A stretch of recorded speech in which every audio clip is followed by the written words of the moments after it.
I'm your host Helen Douthwaite Teasdale, and welcome to Brass Evolution, a show where we explore the rich culture and history of the brass banding world. In this episode, I chat to Band Blast from the Past's blogger and postcard collector Jeremy de Korte about his own collection, Australian banding, and how these cards and their messages can help us uncover the banding past.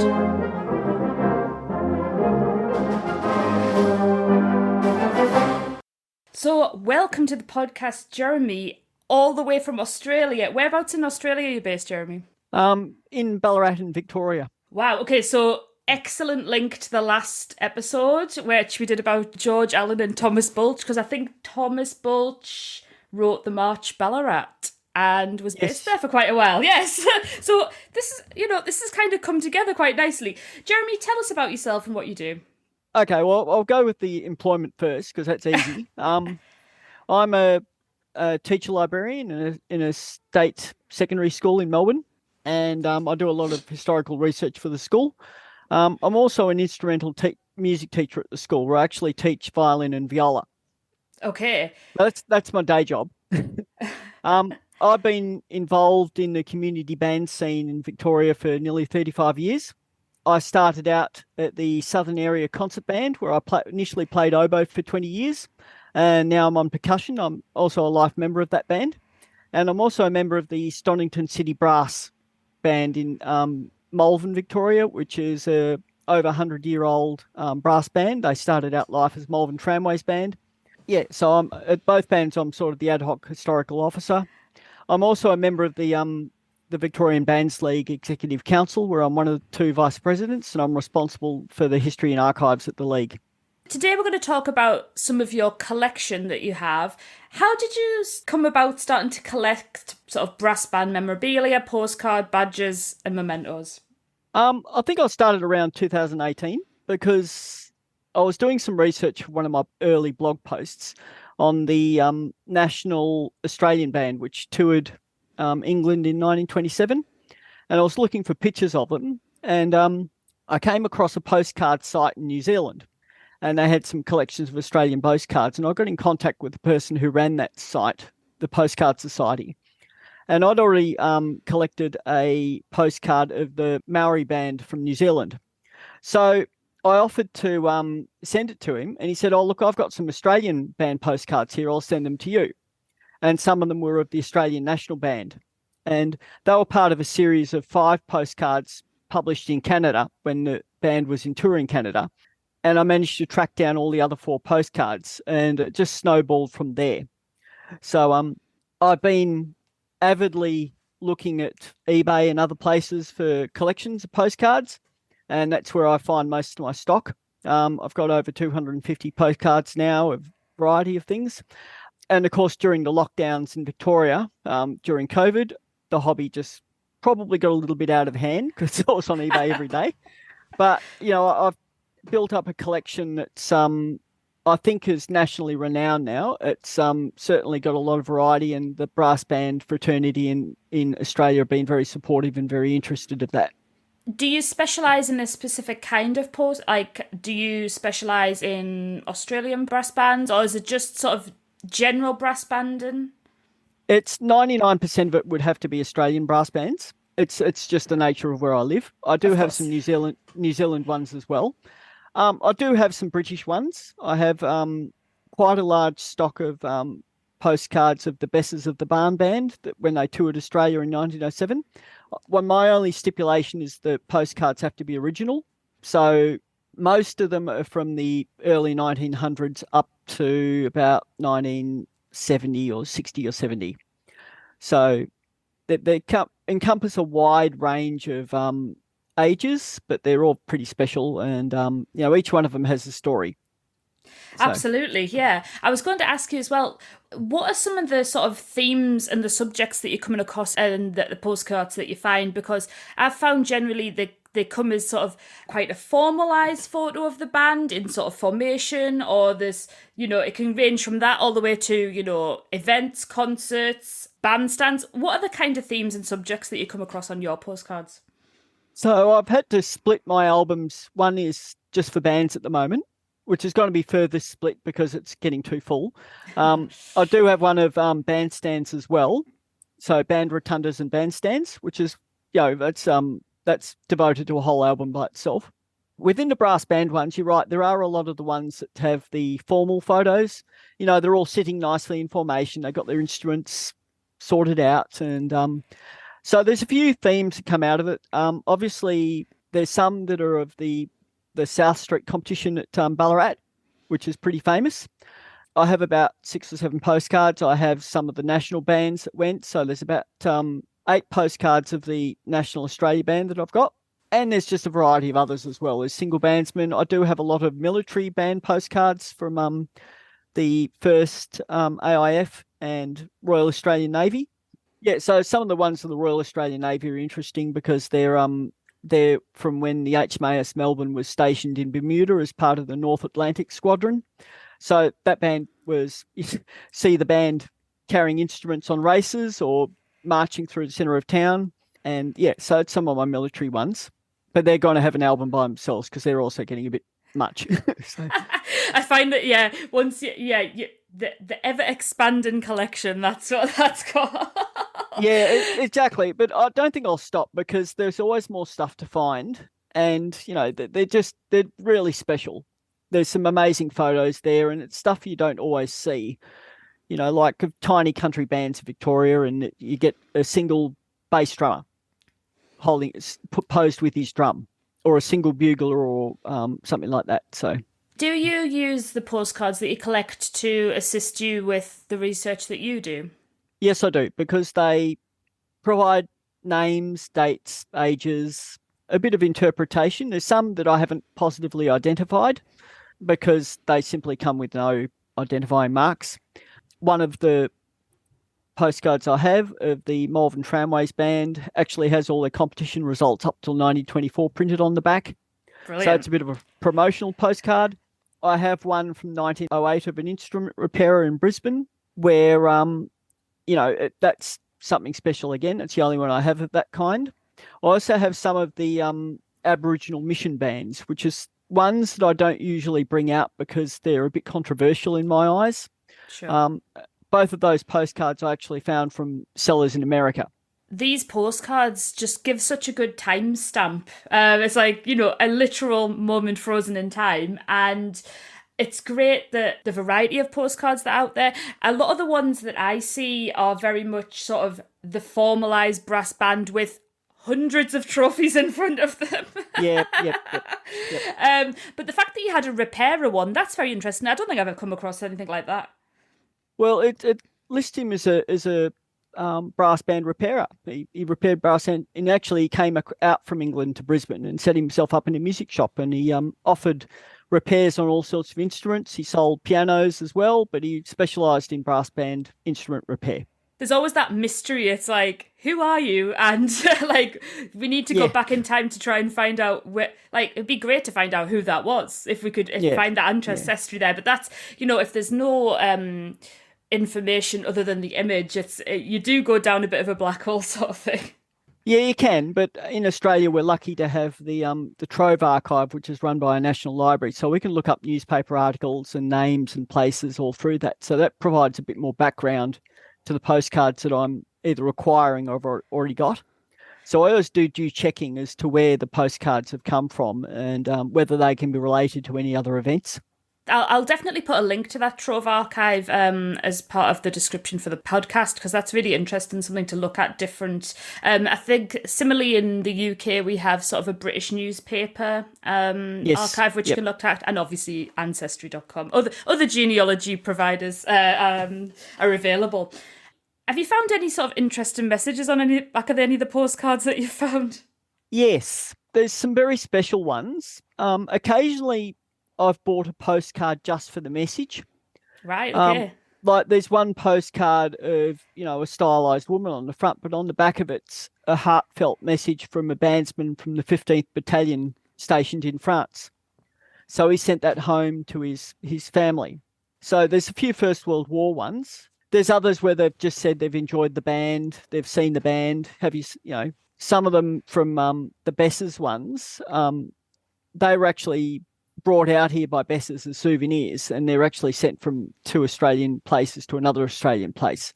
So there's some funny messages on the back of them as well. Have you seen Bess's? We're going to see them tonight, and whatever else, and this kind of thing. So, because Bess's toured very extensively throughout Australia, so there's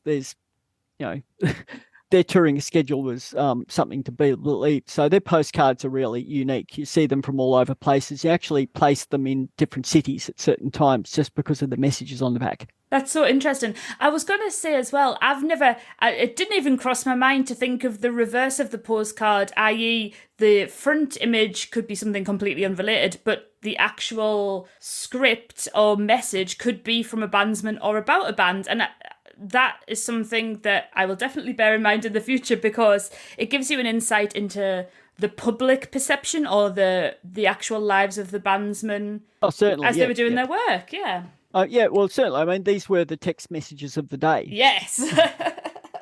So when people sent something, they also provided a snapshot of what they were thinking and their family members. Quite a lot of my postcards are blank, but quite a number of them also have messages on the back. So they're really special to read too. And what I do when I get a postcard and I'm cataloguing it and referencing it is I actually scan both sides, no matter what's on the front and back. So I have a digital scan of both sides of the postcard, and that gets entered into my little research database. Yeah, I also found that, I don't know if you find this as well, but it's quite interesting to see if there's a photographer or company name on the back, even if the postcard is blank itself, just to give you an idea of whereabouts the actual image was taken or by which photographer. I've got a couple of blank ones there, but I can kind of source them back to an individual photographer, if you get my gist. Yeah, totally, yeah. 2 of my postcards date from 1905. And they're actually taken by the same photographer in Ballarat when 2 bands came to Ballarat to play in the South Street competitions. So one was the Paran City Band, which was from Melbourne, and they had their photo taken in the studio. But the other one is of the Zeehan Town Band, which came from far western Tasmania, which involved a trip overland, then getting a ship to Victoria, then a train to Ballarat. And their photo was actually really funny because I looked up a newspaper article and they say they had their photo taken in summer tunics. So you got this whole band sitting there, dressed in their white tunics, and sitting there for their studio photo. So two photos from 2 unrelated bands, but with the same photographer in the same year. And sure enough, if you look up the Royal South Street results for that year, both bands appear in the same sections. So, and I figured, well, where there's 2 photos, there's got to be more. So hopefully more photographs will turn up from that year, from the same photographer. Absolutely. Fingers crossed we find them. Let's move on to your other collections. So in terms of badges and mementos, can you just give us a little insight into the kind of badges and little, let's call them trinkets, that you have as well as your postcards? The badges aren't as numerous as the postcards, obviously. I don't get a huge amount of them. And it's only certain bands that produce them. So the badges are really interesting because when you get something that's about the same size, I don't know what the equivalent is in the UK, but something of the size of, say, a 10-cent piece in Australia or a 20-cent piece.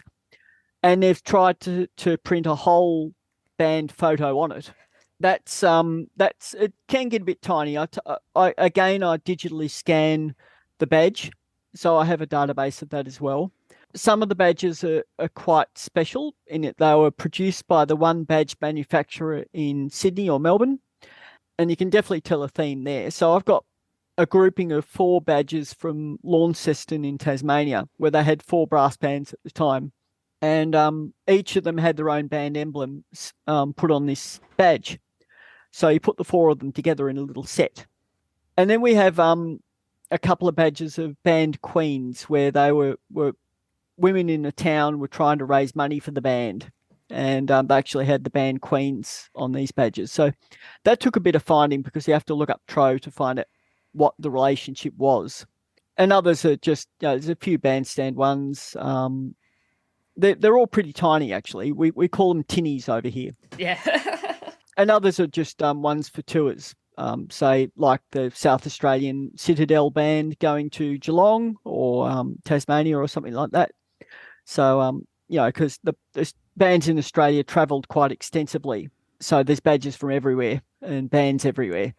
These such tiny items that could so easily get lost to the annals of time. Yeah.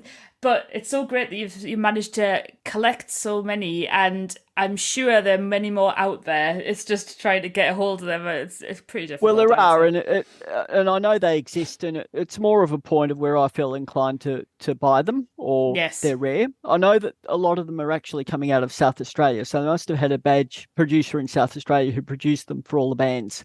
I do dismiss any badges that are at exorbitant prices. Of course.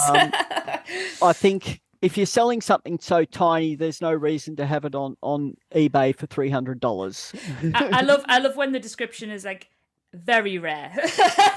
Yeah, well, let's 10 times the price.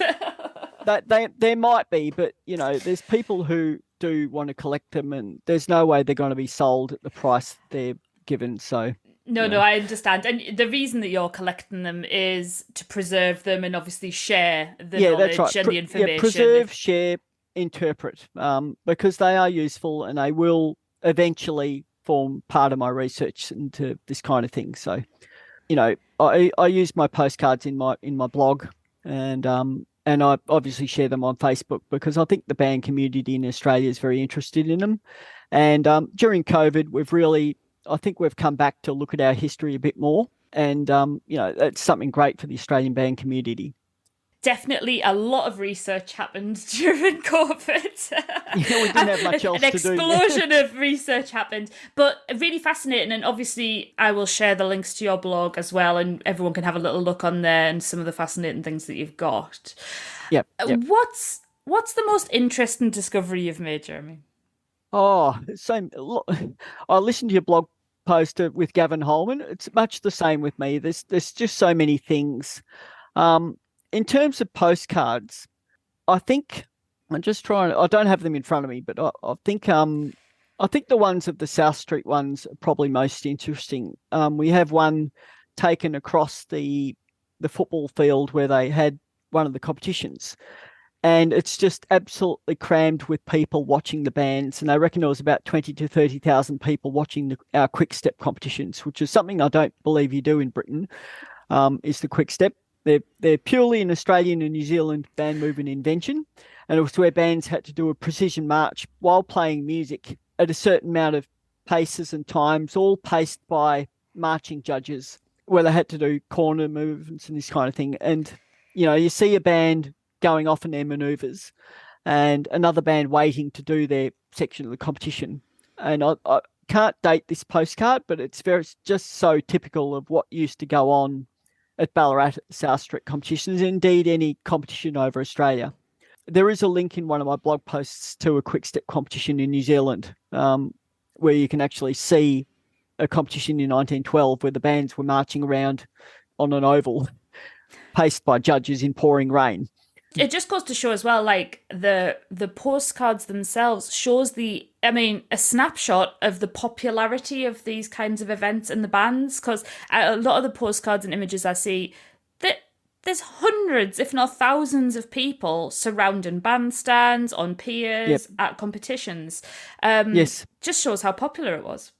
Oh, totally. Yeah, there's no doubt about it. I don't think in Australia the gramophone had a huge effect on that kind of thing. Certainly there's reports of 5,000 or 6,000 people crowding a bandstand to listen to a community singing event and this kind of thing. And I think I've also got some other postcards of South Street with the Collingwood Citizens Band, and you see huge crowds in there. In fact, one of the postcards is titled Looking at the Back of a Fat Head. So it's actually done from the perspective of one of the members of the audience trying to watch the bands marching around, and all he can see in front of him is a sea of heads and hats. But then again, another postcard out of that set has a picture of the mass bands display where they teamed up with all the bands that were in the competition, which would have been about 20 or 30, doing a mass bands in front of the Oval because the governor of Victoria was visiting. So, and that was in 1909. So, there's some fascinating stories and things out there to see. It's good to hear that there's still a bit of humour there, when you see all these very formalised photos, and then you've got to laugh a little bit, that they had the humour back then as well. Oh no, totally. Yeah, it's a pretty funny photo, and it's actually a bit unique because it looks like the photo's been hand drawn or hand painted, so it's actually in colour. Wow. And it's a beautiful postcard to look at, and it's actually part of a set of 3 that I found. And it's pretty amazing to note that they actually looked at it back then. You can still see part of the band, but you can also see the people in front. Normally the photos are taken from another perspective. This one's taken from the crowd. I want to say it's like people with selfie sticks or, just holding their phones up to concerts. The modern day equivalent. There's a lot of analogies we could take from social media when we're looking at all this. Yes. And then if they sent it across the country, of course, instead of having the messages there instantly, you'd have it there in a couple of weeks. Yeah. So. Jeremy, what's your favourite item from your collection? I think the postcards, and I think, like I said, the South Street postcards are pretty special. I think the ones of the Australian National Band are also pretty special because that was one of our most famous exports. They went to the UK, they beat the UK bands at what they were doing best, and they came home to a hero's welcome, I think, and they took the best bandsmen they could find from anywhere in Australia. There's also another one of the our national broadcaster military band in a recording studio in 1930, and I think that's also pretty special because that's one of the rare ones where actually have a military style band with woodwinds as well. And again, that band was probably some of the best musicians in Melbourne. So yeah, that's also pretty special. Tell us where people can find out more about you and the research that you do. The research is pretty easy. I have quite an extensive blog now. It's got over 36 posts on it. That's Band Blasts from the Past. I think I'm the only one in Australia who does something like this. So it's quite a bit of work to put the articles together, but I believe they're making a difference. There are a couple of them that touch on the British bandsmen as well, like the visiting adjudicators. And I don't know if you've heard of James Ord Hume. Yes, absolutely. Yeah, well, he figures he's quite prominent in some of my blog posts with his opinions. Oh, he was a very forthright bandsman when he came to Australia, but he was one of the instigators of our massive rise in improvement. Okay. And he visited 22 years later and is adjudicating again and noted the difference. So Band Blast from the Past is my blog. That's the main source of research. I'm also on Facebook where people can find me, and every so often when I get a new acquisition, that goes onto a few brass band history pages. I do a lot of cross-posting, I admit. So that's the main part where they can find me is basically the blog and on Facebook. Jeremy, thank you so much for sharing your knowledge, your information about all the postcards, badges, mementos that you have. Brass Banding is a worldwide network, and the fact that we're talking about names that are known in the UK, in Australia, America, it just shows how extensive it is. So thank you again. Thank you. If you like the podcast, please help to grow by liking, sharing, rating and reviewing. You can also support the podcast by leaving a tip or buying a perk, including asking my next guest a question or getting a shout out via Pod Inbox, links in the show notes. Podcast music is Mephistopheles, performed by the Illinois Brass Band.